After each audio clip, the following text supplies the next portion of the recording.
It is Dallas Cowboys Executive Vice President Stephen Jones. Good morning. Heck of a morning, sir. Good morning, guys. Great day yesterday for the Cowboys. Absolutely. Now, we just need you to go ahead and confirm, because I know you would want to do that. Did you have to come on earlier because you're meeting Odell Beckham at noon?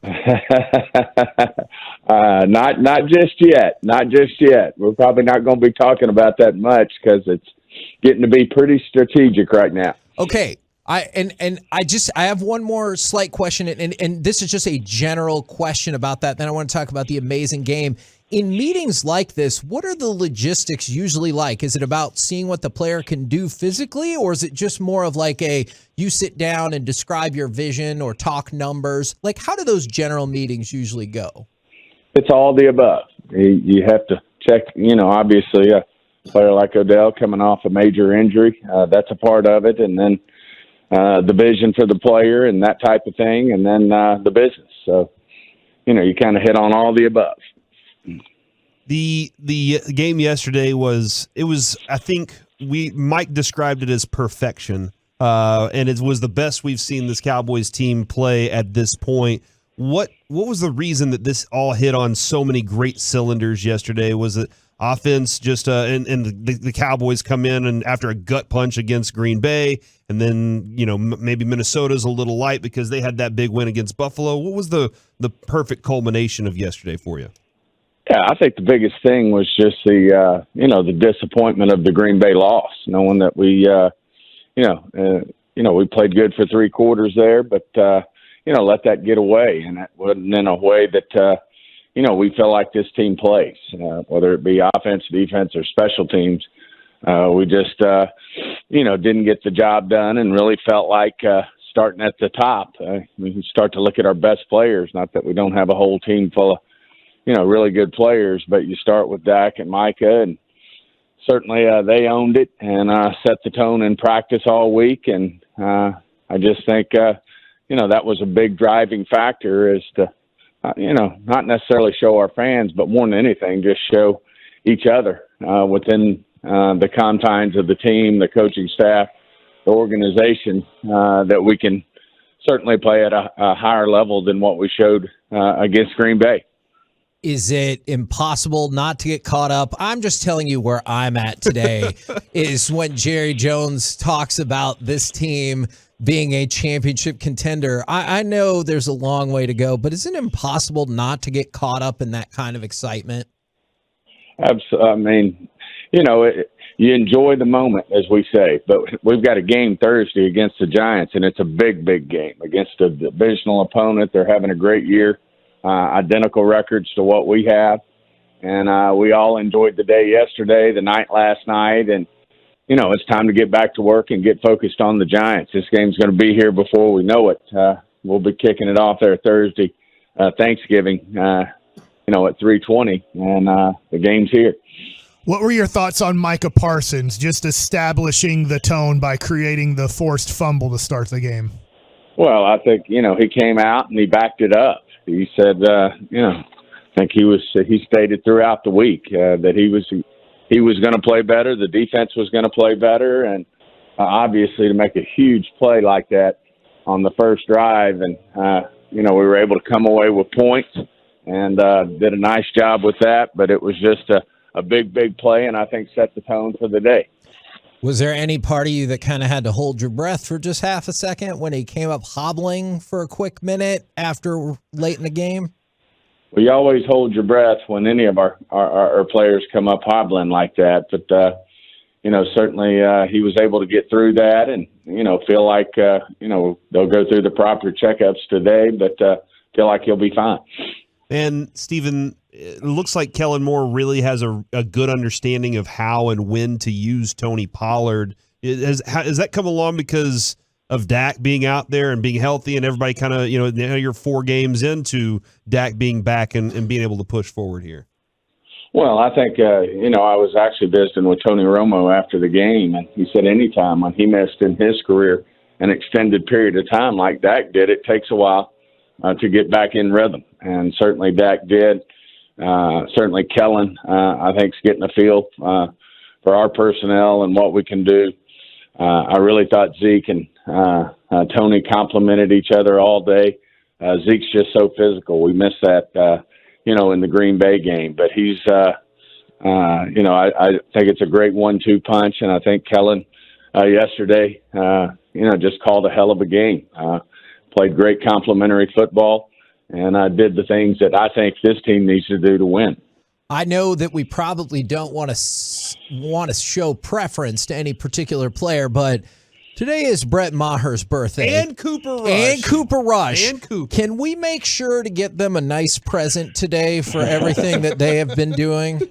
Well, they certainly deserve it from our end, from the organizational end. I mean, Brett's just having a hell of a year. And, to nail back-to-back 60-yarders like that, when the first one was called off for replay, and then turn around and probably kick it even better the second time, hats off to him. But he's had a great year all year. He's made clutch kicks all year for us and having a great year. And certainly Cooper, what a great job he did while Dak was out, and got in the game yesterday some and, did what he always does. He's just steady in the boat and does a great job for us whenever he's playing quarterback. I know, like you said, Brett Maher made the second 60-yard kick, but was there any part of you that under your breath were kind of like, stupid replay? Let's hurry up and pick up the pace here.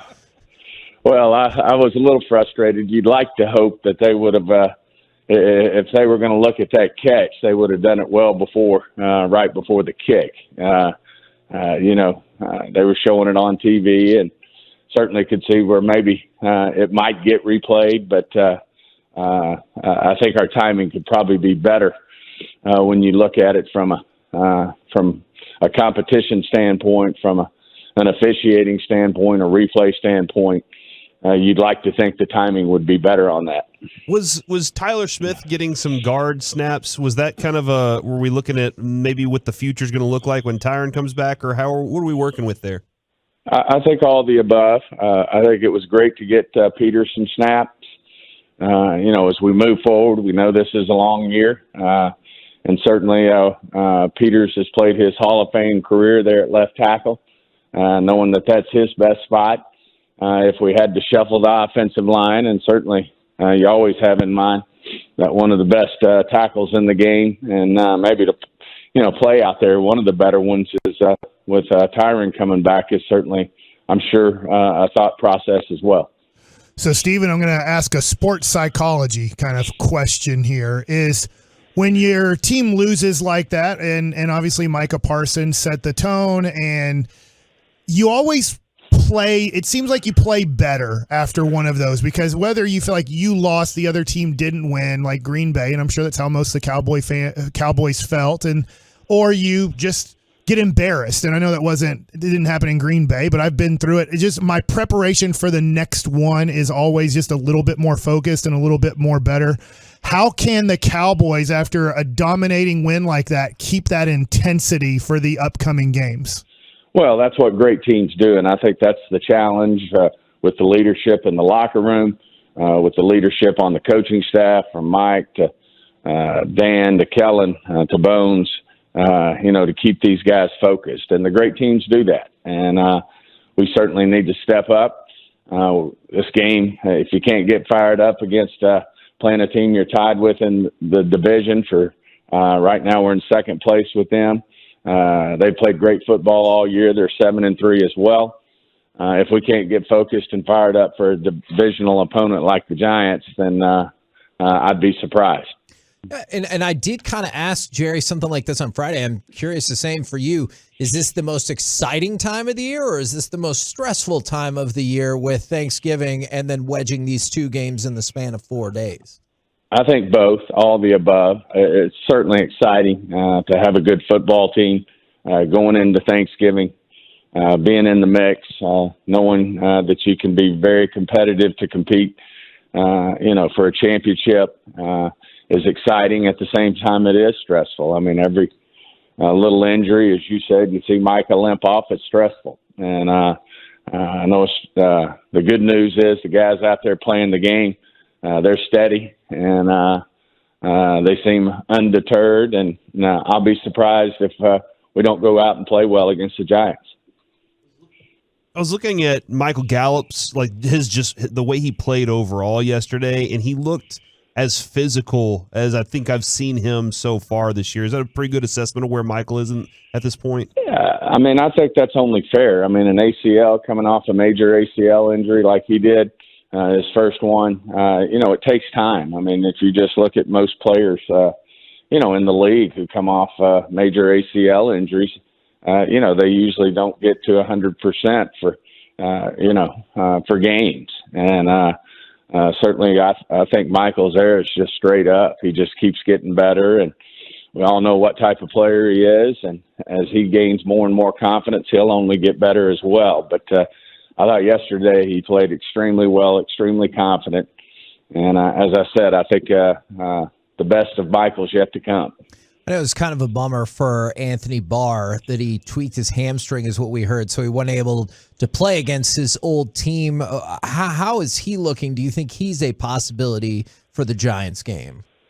Yeah, I think, it'll be a game time type decision. Obviously, he was doing well as the week progressed, but just felt like, it's a long season, and we all know hamstrings. If you tweak them and continue, you don't let them get 100%, then they'll linger. And I think our thought process is, knowing that we've got a good group of young linebackers behind Barr, and Damone and Jabril Cox and Luke Gifford, that we could certainly afford to do that. What was the injury that bothered you the most when playing football? Was it a nagging hamstring, or what bothered you when you were playing? I don't think I was fast enough to have hamstrings. But anyway, I'm sure every player is different. Certainly I was fortunate enough never to have a major knee injury. I always just my injuries were predominantly ankle injuries. But I would say, as managers, of this team, year in and year out, you kind of know what you have with an ACL. It's not great news, but doctors do a great job this day and time of getting them fixed, and it is what it is. But probably the more frustrating injuries are the hamstring / soft tissue injuries. And, one thing we have learned is you have to get them 100% ready, or they will linger throughout the year if you let them continue to get out there and then retweak, and that can be very frustrating. Now, Stephen, I got to go get the turkey today and start the thawing process and everything. Every time I've been out for a Thanksgiving game, though, the media spread is the best you'll find in all of the NFL. Y'all do a phenomenal job of making sure that spread is good. Do you go partake in that spread, or is there a different Jones family dinner that happens? Well, I think it's all the same chef and the same food preparing it, but we do have a spread. We have a big family contingent in for the Thanksgiving Day game, and we have a little pregame Thanksgiving meal there before the game starts. But I think it's all the same preparation, and I agree with you. They do an outstanding job of preparing a Thanksgiving Day dinner. Well, and then the last question I have, maybe we can help you out here, is on Wednesday, we're doing our marathon show for charity for My Possibilities. We're going to have Charlotte on as part of the show. Is there any old Thanksgiving question you want me to ask her to try to get to the bottom of any issues? Oh, that's actually a funny one, but I don't know that I have anything on her. I could probably have a lot on some others, mainly my father, who is always sneaking around getting more than he should. But no, we've had great Thanksgivings and certainly great traditions, and Charlotte's been a big part of it, and I'm sure she'll have some great stories for you. Appreciate the time as always, and congratulations on a heck of a win. Obviously hoping we pick up another one on Thursday. Sounds great, guys. Thank you.